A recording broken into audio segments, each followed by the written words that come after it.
exist in that world just as much if you as even though you grew up in that other world of the physical, Right. you've done a good job of being able to Thank you. transition to the digital. Yeah. So from just an artist standpoint, how have you sort of went about from being the kid that was in high school selling physical CDs to now pulling out and primarily releasing something digitally, and how have you been able to sort of keep that artistic integrity alive as you transition to digital releases? Right. So I think number one, I come from an era where it's like, okay, you had to be good to be called a rapper. You had to be a good rapper. If not, people clowned you, right? Nowadays, like, there's so many yes men and everybody just want to be on, whatever. So it's not a lot of accountability that's being had right now for people. So I was able to get that out of the way. Like, I earned my stripes. I didn't lost battles before. I didn't won battles. I didn't created full songs. I've sang. I've penned a song for women. I've penned song for this. And, you know, I've done commercials, all this stuff, right?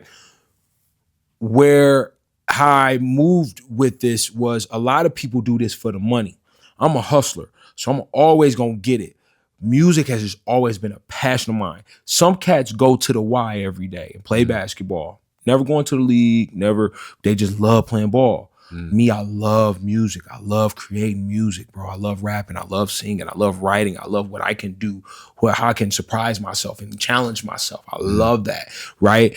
And so when it comes to like actually manufacturing, putting it out, I just wanted ultimately, where's everybody listening to music at? Okay. How I need to put it, I need to put my music there. Okay. So that's when you learn the whispers from your other, you know, rapper homies and people who kind of got their ear to things, and you run into these people who own these venues or whatever. They know a little bit about the industry. They tell you, okay, you know, you got your distribution centers, right? So that's just like a storefront, whether it be Best Buy or Media Play, FYE or whatever, which is now the Spotify, the Apple Music, the Amazon, whatever, right? YouTube. That's where everybody's listening to music. Okay, how do I get it there? Okay, the distributors, the TuneCore, the DistroKid, the whatever, right? United Masters now and things like that. Okay, now I get it out there. That's how I get out there. Okay, how I collect my money now. You know what I'm saying? Because I didn't already put it out there. I didn't already created it. So what's left? Okay, I got to collect. Oh, shoot, of course, I got to pick up my bag, right? And that's where it sucks now, because with artists, obviously, we don't make money off streams. So you have to have some direct to consumer type of deal. So it's like, shout out to cats like LaRussell, you know what I'm saying, who was able to create a movement to where he was able to monetize and make enough noise to be able to go sit in boardrooms and negotiate and his future. Yeah. You know what I mean? No matter what the paperwork may say, just to be at that level means a lot. So, yeah, like I was able to convert things from back then was just learning, okay, where does the music need to be? Okay. And then also too, I'm a huge on relationships, bro. I'm very huge on my relationships. So like right now, like one of the old tactics that still work is DJs, bro.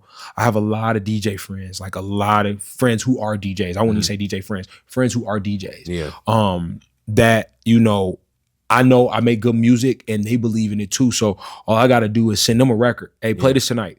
They gonna do it. Right. I ain't got to slide them $100 bill. I ain't got it. No, they just fuck with me. They also know, because I'm that humble nigga, like, you break my record, bro, you, whatever you need, you coming with me, dog. Like, you know what I'm saying? I don't need nothing from this shit. I'm straight. Like, you know, I got 401k, I got life insurance, like my kids straight, my woman straight, like, everything good. Like, so any of this shit, like, I would rather not go to work and be able to do this shit all the time, you know what I'm saying? Go tour 6 months out the year or, you know, 8 months out the year and just chill out and take my kids to school for the majority, whatever. I wish I could do that. So that's another reason. I mean, I would be lying. I'd be lying to you if I'm saying I don't want to get paid off this shit, right? What are we doing this shit for? But at the same time, like, I still just have a passion, man. I just love the music. So I would say that's how I was able to transition from actually physical copies to actually being able to keep up and innovate. My hustle was just learn where it's at, okay, how I get it.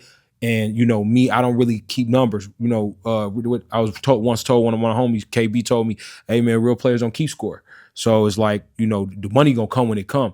As long as the passion there, dog, you straight. You know what I'm saying? You always gonna be, like you said, like, your passion there. So you can take 2 years off rap and then come back like nothing happened. Right. You know what I'm saying? Like, it's been times where I didn't know you were rapping again. I get to studio, I get to Skinny's and he'll play me some shit. I'm like, bro, he's rapping like he just dropped a project last week. Like, Right. what's going on? So that's huge to me. That's impressive. That's huge to me. You know what I'm saying? Yeah. So yeah. And I think you said I did you dirt to know your worth. Join the long line. Join the long line. Join the long line. Throwing off our rhythm, I'm a victim of my own lies.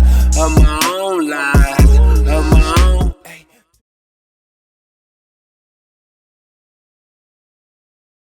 So I might be with my twin. Me and twin to tweak over the ends. I ain't close to my people I'm in. Can't fake me or even compete with my blend. I'm nice with the clip bust. I'm white with the switch up. I gotta get richer.